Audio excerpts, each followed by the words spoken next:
Всем привет! В этом видео я решила с вами вязать носки, которые учила моя бабушка, как вязать. Что-то нового я вам не расскажу, наоборот, все старый-престарый. Ну, мне нравится, я пока не собираюсь что-то новенькое придумать. Носки как носки, мне очень нравится. Пряжа вот такая. Я надеюсь, цвет вам не сильно интересный. Я цвета не смотрела. Я хочу еще предыстории этого пряжа. Как всегда, у меня пряжами всегда или грустные, или хорошие истории, как вы заметили. Кто со мной давно, они знают, что я когда-то решила открыть Америку и вязать платье сиена на теплую пряжу. Купила вот эта пряжа, вот этот цвет, еще черная и бирюзовая. Цвета между собой очень хорошо сочетались. И я начинала вязать крючком. Как не вязала, вот видите, я еще пока что не правильный блогер. Мне надо было это фоткать, вот этот, что я вязала, потом распустить. Я вязала, с виду очень хорошо получилось. Еще я как одела, и цвета вроде бы нормально. Ну, я подобрала не та пряжа. У меня пальто получилось. И не знаю чего, я решила распустить. И, девочки, никто не пишет, где сено. Вы что, у меня все-таки вы внимательные. Или вы еще надеетесь, что я буду вязать? Ну, когда-нибудь, может, буду вязать, но правильная пряжа. Что хочу сказать, что пряжа я уже кромсала. Там же каждый ряд разные цвета. Кромсала, и что-то теперь надо делать, вот эти пряжи. Поэтому решила вязать носки, и все равно я носки много буду вязать. Я хочу показать один раз, как я вяжу. Все-таки интересно, да, как я вяжу. А то я здесь ничего нового не буду показать. Моя бабушка как показала 40 лет назад носки, как вяжется, у меня так и вяжется, не знаю. Я два сразу вязать, пятка, бумеранг, такое не делаю. Я не говорю, они плохие. Ну, зачем? Мне и так устраивает. Поняли? Наверное, вы поняли, что я имела в виду. Смотрите, я пока так делаю, мне нравится. Я не говорю, что никогда не буду другой носки вязать. Может и буду, но сейчас так. Я почти каждый раз я делаю вот этот как шовчик, как фабричный. Я вяжу с носка, кто-то вяжет вот с горлышки, но я с носка. Как мне учили, так и осадок осталось. Не предательница, тем более эти носки, знаете, чего не хочу поменять? Это сугубо моя бабушка как учила, так и делаю. Я хочу этот память оставить и всегда бабушкины носки я называю. Не мои носки, а бабушкины. Поэтому вы поняли. Я хочу показать, как я вяжу. И заодно и остатки уйдут. Зимние остатки бывает много и мало клубки. Что делать, носки вязать кому-то подарить, тоже они будут очень рады. Потому что мы вяжем, мы не так рады. Если нам носки подарить, а они да. Смотрите, я здесь 2 нити вяжу, я всегда носки вяжу, может здесь плотно получилось, смотрите. Но мне нравится плотно, чтобы не рыхло, ничего такого. Поняли? Я так вяжу. У меня 4, обычный китайский инструмент и 2 нити. Когда моя бабушка как учила, я тоже так делаю. Смотрите, женские носки я набираю 6 штук. Мужское, если большой размер, мужское тоже есть, что маленький размер. Мужское носки я всегда набираю 8 петель, а детские 4. Вот этот носок, вот это. Сейчас мы начинаем вот так вязать. Вот так вот. Вот это набираем и вяжем. Может, для кого-то это уже 100-летная история, все знают, но я хочу вязать, показать, чтобы потом, когда носки показать, вопросы сильно не было. Знаете, как, чего. Как я сказала, набираем 6 петель. 3, 4, 5 и 6. Вот. Не снимаем пока что вот это. Спицы не снимаем и отсюда набираем. Вот. Надеюсь, все видно. Хотя погода хорошая, должно видно пить. Вот так. Вот. А второй спиц так и останется. Поняли пока что? Теперь второй. Это первый раз чуть-чуть трудновато, не бойтесь. Потом все будет хорошо, как бы. Мне тоже трудно. Я перед камерой, конечно, неудобно. Здесь штатив, всякие инструменты. И с вами я пока не научилась совсем расслабиться. И что было, пускай будет. Правильно? Кто над камерой этот. Вы суть поняли? Вот так вяжем вот это первый трудный ряд. Потом будет все хорошо. Вот.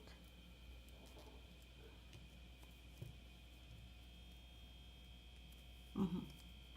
Всего лишь 6 петель, это легко. Смотрите, какая конструкция получилась у нас, правильно? Вот. Теперь уже вяжем еще один ряд, чтобы выровнять. Там вот один вязали, один ряд, и здесь один ряд вяжем, и будет все хорошо и всем счастье. Вот, раз, два,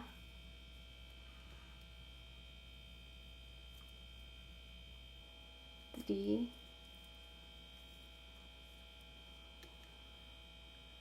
4, 5 и 6. Вот этот 2 ряда как вяжешь, все, мы на коне и все хорошо. Вот, теперь начинаем. Вот это мы уже делали. Вот это уже делали.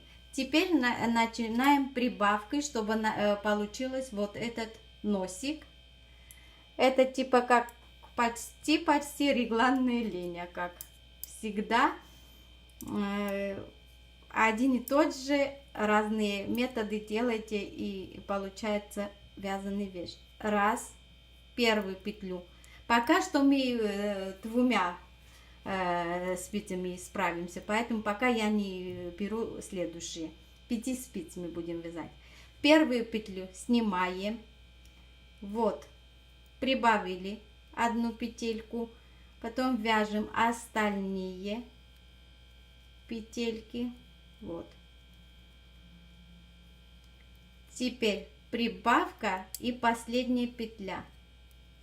Я здесь узор ничего не делала, чтобы вы не запутались и сама суть как бы поняли. А узор потом вы, если хотите, можете однотонные делать, полоски делать, косы араны делать. Это ваше личное дело уже. Смотрите. Вот теперь это первую вяжем. Здесь снимать нету. И первую петлю вяжем, и последние кромочные. Такое здесь не существует. Вот. Добавили одну петлю и пошли вязать дальше. Перед последней опять добавили. Вот. Теперь, а этот ряд уже прибавку не будем делать. Мы будем делать через ряд. Вот это уже прибавка перекрестили. И надеюсь, я это слово правильно говорю, девочки, перекрестили. А то я не знаю, как в церкви получается. Вяжем, вяжем, вяжем. Вот это тоже перекрестили. Вязали. Вот так. Теперь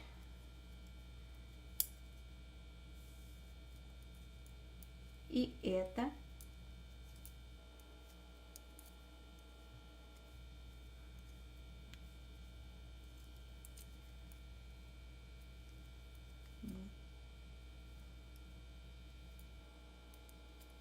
Видите, как я волнуюсь все-таки. Поддерживайте мне лайками, комментариями, чтобы я не волновалась. А то не то буду вязать, а вам еще и учу на свою голову. Не то.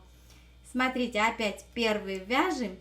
Уже здесь уже, видите, мы уже перекрестили, вязали, нету ничего. Значит, будем прибавку делать. Раз и делаем. Вот.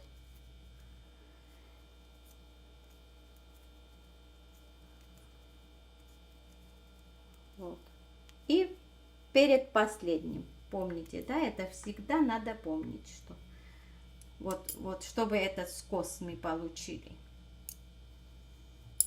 Не знаю, мне этот способ или я привыкла, нравится, или то, что моя бабушка учила, поэтому нравится.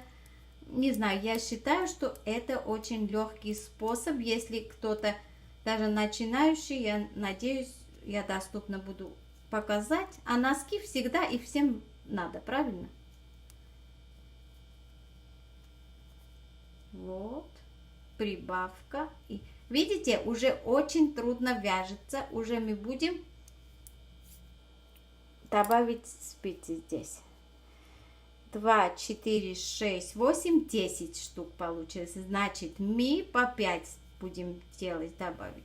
Раз, 2, перекрестили, 3, 4 и 5. Теперь еще 5. Раз, 2, 3, 4 и 5. И то же самое здесь. 2, 4, 6, 8, 10. Все у нас правильно. Иногда считайте, вдруг где-то забыли прибавку делать. Иногда считайте. Ну, знаете, как бывает. 3, 4, 5. Лучше иногда считать, чем распустить. Раз, 2, 3, 4, 5. Уже будет легко, как по маслу вязаться, быстро и быстро. Теперь уже у нас прибавка надо, правильно? Раз, 2, 3, 4, 5, 6. Вот, и так далее.